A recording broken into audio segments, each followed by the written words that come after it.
స్థానాల్లో బీసీ అభ్యర్థులు పార్టీ మద్దతుతో పోటీలో నిలబెట్టాలని కాంగ్రెస్ నిర్ణయం. ఎంపిక బాధ్యత ఎమ్మెల్యేలకు అప్పగింత. పంచాయతీల్లో బీసీలకు 50% కోటా దాటాలని ముఖ్యమంత్రి ఆదేశాలు. పార్టీ పరంగా అందుకు తగ్గట్టుగా ప్రణాళికలు. ఇప్పుడు కొన్ని ఏరియాల్లో ఇప్పుడు ఒక్కొక్క విలేజ్ ఉందనుకో, అక్కడ రెడ్లు ఉండరు. బేసిక్గా రెడ్లు కానీ ఇంకొక అగ్రవర్ణాలకు సంబంధించిన కుటుంబాలు 1-2 ఉన్నప్పుడు జనరల్గా అక్కడ బీసీలే పోటీ చేస్తూ ఉంటారు. ఎస్సీ ఎస్టీలకు వాళ్ళ రిజర్వేషన్ ప్రకారం వాళ్ళకి ఎలక్షన్స్ రిజర్వేషన్ ఉన్నది ఎన్నికల్లో, స్థానిక సంస్థల్లో కూడా.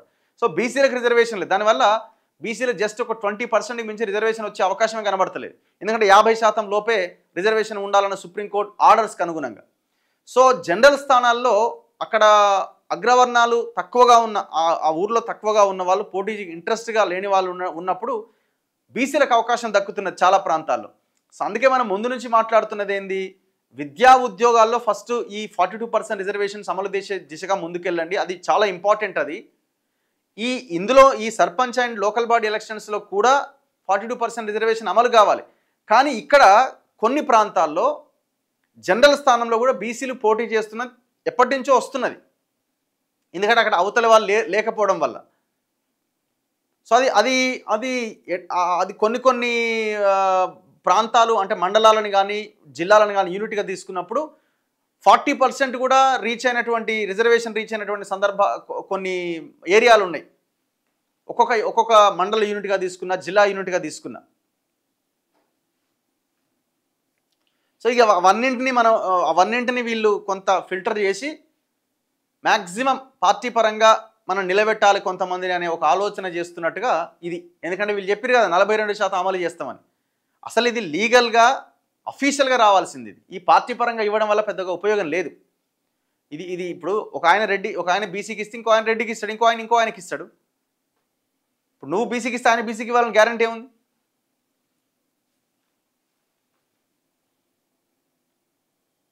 ఇగో ఆ మండలాల్లో బీసీలకు ఒక్క ఊరు కూడా దక్కలేదట. ఇది అన్యాయం కదా.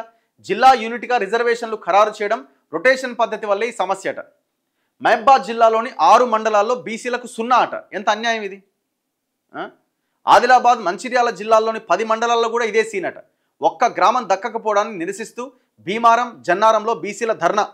కోటపల్లిలో బీసీలకు సీట్లు కేటాయించాలని కలెక్టర్ను కలిసిన బీజేపీ లీడర్లు. ఎంత అన్యాయం అండి ఇది. ఇప్పుడు మీరు అవసరమైతే గ్రామాన్ని యూనిట్గా తీసుకోవాలి. ఇప్పుడు ఈ గ్రామాన్ని యూనిట్గా తీసుకోవడం వల్ల కొంత ప్రయోజనం కలిగే అవకాశం ఉంది. గ్రామాన్ని యూనిట్గా తీసుకుంటే అక్కడ ఎవరి జనాభా ఎక్కువ ఉంటే వాళ్ళకి అవకాశం కల్పించాల.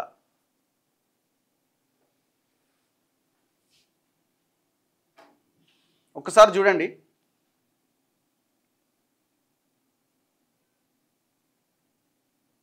ఇగో ఇప్పటి వరకు ఉన్న సమాచారం ప్రకారం జిల్లాల్లో ఒక్క సర్పంచ్ స్థానం కూడా బీసీలకు దక్కని మండలాలు 27 మండలాలు ఉన్నాయట.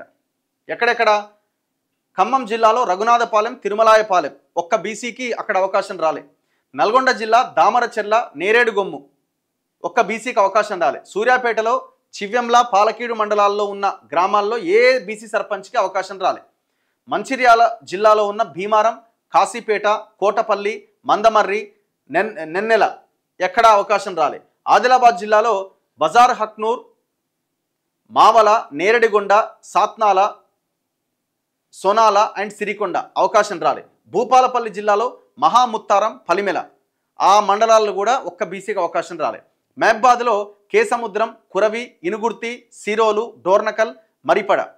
ఆసిఫాబాద్ జిల్లాలో బెజ్జూరు, నాగర్ కర్నూల్లో అచ్చంపేట మండల్, రంగారెడ్డిలో ఆమనగల్ మండల్. ఎంత అన్యాయం అండి ఇది. ఒక్క బీసీకి కూడా అవకాశం రాకపోతే ఎట్లా? అంటే మీరు ఇచ్చే ఆ 20%, 22% రిజర్వేషన్ అయినా పద్ధతి ప్రకారంగా డిస్ట్రిబ్యూట్ కావాలి కదా. అసలు జిల్లా యూనిట్ ఏంది, మండల్ యూనిట్గానో గ్రామం యూనిట్గానో ఎందుకు తీసుకోరు? ఏమనంటే అంతా నిబంధనల ప్రకారమే జరిగింది.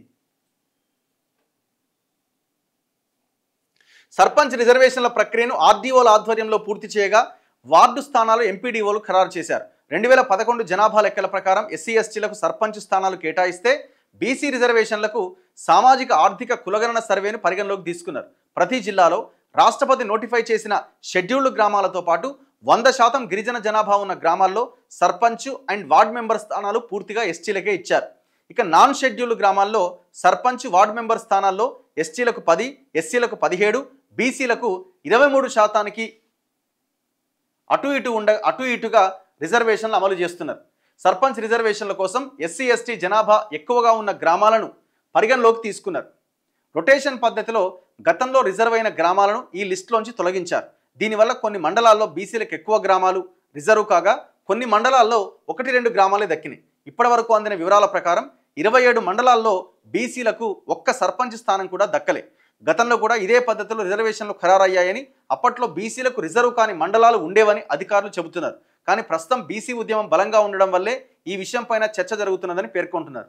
గతంలో కూడా ఇట్లనే ఉండే, కొత్త ఏం లేదు ఇందులో అంటున్నారు. కానీ గతంలోకి ఇప్పటికి ఏంటి, మూమెంట్ చాలా బలంగా ఉంది, ప్రజలకు కొంత అవేర్నెస్ వచ్చింది.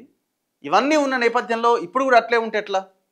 అసలు కనీసము ఈ రిజర్వేషన్లు ఈ రకంగా ఉండడం వల్ల బీసీలకు అన్యాయం జరుగుతుంది, ఒక్క బీసీ కూడా అవకాశం లేకపోతే ఎట్లా అని దాని మీద కూడా దాన్ని పరిగణలోకి తీసుకొని కసరత్తు చేసి రిజర్వేషన్స్ ఖరారు చేయాలి కదా. ఇప్పుడు మధ్యప్రదేశ్లో కూడా గతంలో యాక్చువల్గా వాళ్ళు 50% లోపు రిజర్వేషన్ అమలు చేస్తే బీసీలకు 14% ఏమో రావాలి. కానీ వాళ్ళు గ్రామాన్ని యూనిట్గా తీసుకొని దాదాపు 30% ఏమో ఇవ్వడం జరిగింది. ఆ రకమైన ప్రయత్నం ఎందుకు జరగదు? సరే, దీనివల్ల కొంతమందికి కొన్ని వర్గాలకి కొంత తక్కువ సీట్లు రావచ్చేమో, కానీ వాళ్ళకు కూడా అన్యాయం జరగకుండా మ్యాక్సిమం ఉన్నంత వరకు బీసీలకు అవకాశం కల్పించే ప్రయత్నం చేయాలి కదా.